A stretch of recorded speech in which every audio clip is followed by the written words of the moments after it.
Right guys, welcome back to my Arsenal career mode, and I bet you are itching to find out what has happened with the whole Wilshere transfer saga. So if you missed the last two episodes, I did a double upload, you'll see there on the top right corner of your screen, Arsenal star Wilshere sold to Borussia Dortmund. It wasn't in my control, you will have to go back and watch that if you don't understand what's going on, but basically the board sold him for £10 million. Now, you would have heard that I was extremely upset. So we made an offer for Gundogan, or Gundogan. I don't know how you want me to pronounce it. I prefer Gundogan personally, so if you've got a problem with that, then cry, because that's what I like to say. I'm kidding. I'll try my best. Just let me know what you think it is.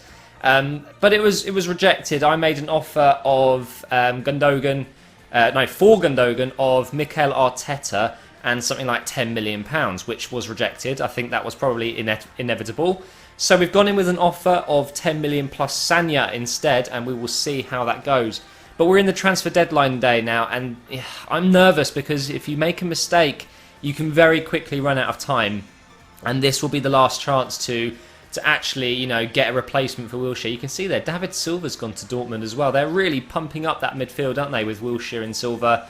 But hopefully they're going to lose Gundogan, who I think is actually one of the better midfielders in the game, a very good player. But that was actually rejected as well, so it looks like it's going to be a lot more.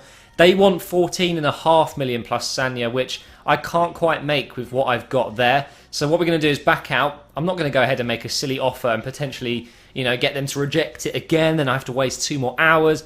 I'm actually going to go back and adjust my wage budget. Obviously, I've got 191,000 in the weekly wage budget, so we're going to go and give myself a bit more to spend with the actual transfer budget. And then hopefully we'll be able to make the offer and get them to let him go. So we're going to go into the offer again here.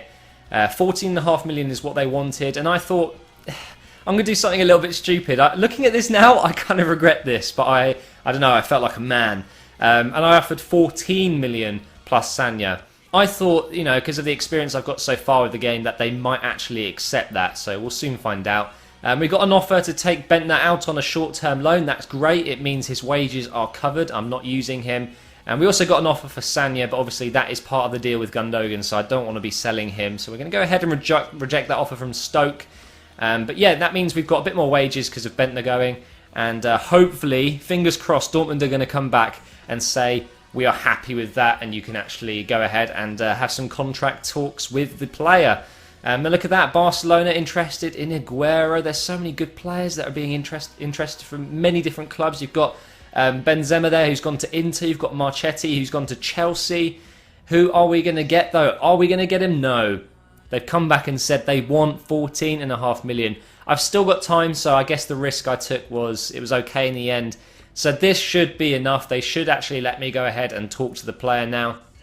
And I think Gundogan, seeing as Wilshere has just joined Dortmund, it would make sense. We sold Fabianski as well, by the way, 1.7 million to Everton, and that means we've got 1.4 million on the budget. Bit extra money there if we need to put a bit more money on his contract or whatever when Gundogan joins.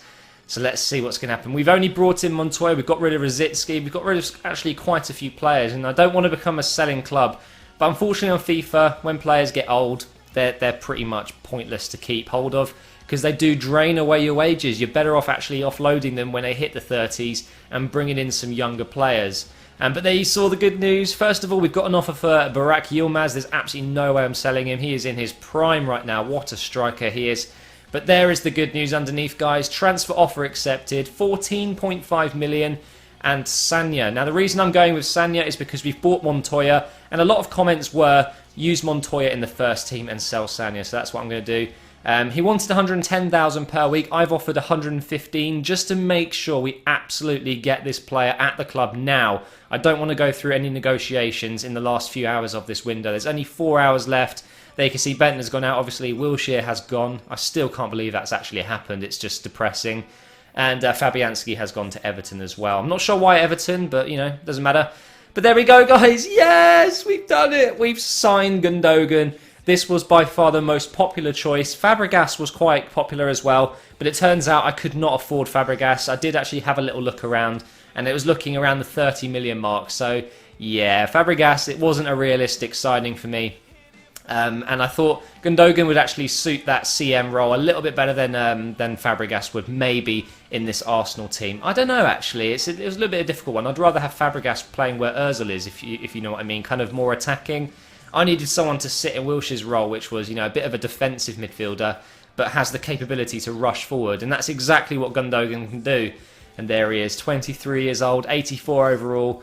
And I thought, you know what, it might be good to get Francis Coquelin back. He's a very good youngster. He's only 22 years old. He's got great work rates and he can play as a right back. So I thought, the fact that we sold Sagna, it might be just a good deal to, bring back Coquelin off loan. He's at SC Freiburg there. £1.2 million to recall. I think it's not a bad deal. It's quite a lot of money. I was expecting it to be about 600,000 maybe. But there you go, we've actually recalled him. I think he'll come in handy. And we're going to go ahead and do Wellington Silva as well, just to give myself another left midfielder. Look at those stats. Holy mother of God. He will be extremely good to have back in the team. It seems I actually haven't recalled him. I thought I did. That's a little bit strange. Maybe I was just considering it. We're looking at Giroud as well. 27. He feels like he should be much younger than that. He is just shot up. It's really, really strange that. But we're not going to recall him because I'm okay defensively at the moment. But there we go, guys. That was the bit you've been waiting for. We replaced Wilshere with Gundogan. What do you think? Don't forget to leave a comment, guys. Tell me if you think that's actually better or worse than having Wilshere. Because I was thinking about this, and while you see this gameplay in the background, it's the FA Cup against Sheffield Wednesday. We're giving Gundogan his debut, by the way. Am I actually better off? I'm starting to think that, Wilshere is a very good player. Don't get me wrong, and he's great in that defensive role because he gets the ball. He's good. His acceleration is great for tackling players. And he gets the ball. He's a great passer. He's good at moving forward. But is he a little bit too small? Is he a little bit too weak? That's what I should say. He gets knocked off the ball very easy.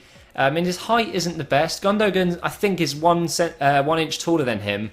And he's a bit more bulky, a bit more strong on the ball. And I would argue he's probably a bit better on the ball itself.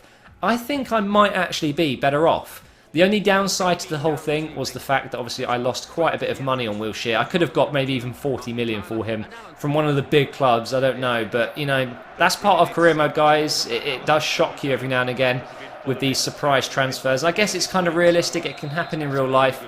It's just a shame it happened to one of my best players, and that is, of course, Wilshere. But I've still got Ozil, and now we've got Gundogan. We've got 2 German masters in midfield there. And we've got a beast of a German in defence in Mertesacker, and obviously we've got Podolski as well, who I'm not using too much actually. I'm not very fond of Podolski in this game. If you remember back to the FIFA 13 Arsenal career mode, I used Podolski up front pretty much every single game. He was astonishingly good. But in this game, I'm not so sure. But we get a chance there with Yilmaz. Unfortunately, it's blocked by the defender. And we whip in a really dangerous corner there from Ozil. And it really did work well. It's just a very good save. So we're going to go ahead and repeat that corner. Nice and accurate front post, and boom. Koscielny is there to open the scoring. 13 minutes in, we are 1-0 up. And the FA Cup is definitely the cup I'm going for right now, because obviously we're out of the Capital One Cup thanks to Chelsea. And we just scraped through against Manchester City in the last match. And now we're against Sheffield Wednesday, which is a bit of a step down, isn't it? A little bit. Sorry to disappoint. But unfortunately, we give away a penalty, a handball from Gundogan. So it looks like they're going to be levelling it out, and he's going to slot it. Oh my God, what a fail. He hits the bar and we get away with it. Handballs, should I have them on or off? Leave a comment, guys. I've decided to leave them on for a bit. It's kind of a bit of realism there. But I do seem to be giving away quite a few fouls, and it seems a little bit unnecessary and makes the games obviously stop a lot more. So tell me if you want them to have, if you want me to have handballs on or off. And you saw Gundogan having his first proper shot for Arsenal there. It was very close. Just goes wide of the post there, hitting the side netting. And look at Cazorla. He's an absolute monster in that midfield. It's so difficult that I can't really play him in cam because I've already got Ozil there. But we'll work that out. But Walcott, I've got no idea how he got the ball from the defender, but he did. And he powers through to score his 6th goal on all competitions. And we get another corner there later in the game. And Vermaelen scores another header. This is after the patch. I've got no idea what the patch has actually done. I seem to be scoring more headers since the patch. Coquelin, who came on as a substitute, knocks it up to Insigne, who gets a massive save out of Kirkland. That's a very, very nice dive to his bottom left. And we're going to get ourselves another corner here. And you guys know what's going to happen. We're going to whip this one in straight to Koscielny. And we do score, but it's not actually from Koscielny. It's an own goal by McCabe. But it's another headed goal, really, isn't it? And then we get a cross from Ozil straight to Burak Yilmaz, and it's another header goal, and that's his 12th in all competitions. So there you go, 4 headers is it, out of 5 goals? It's quite atrocious really if you think about it, seeing as the patch has been released, and that has apparently fixed the heading situation, making them too good. But yeah, there we go guys, that is the end of the episode. We've got Gundogan, we've beat Sheffield Wednesday 5-0 to progress in the FA Cup. Thank you so much for watching this video. I hope you're enjoying the series, and there'll be another episode very soon. But please do like the video, and I'll see you in the next one.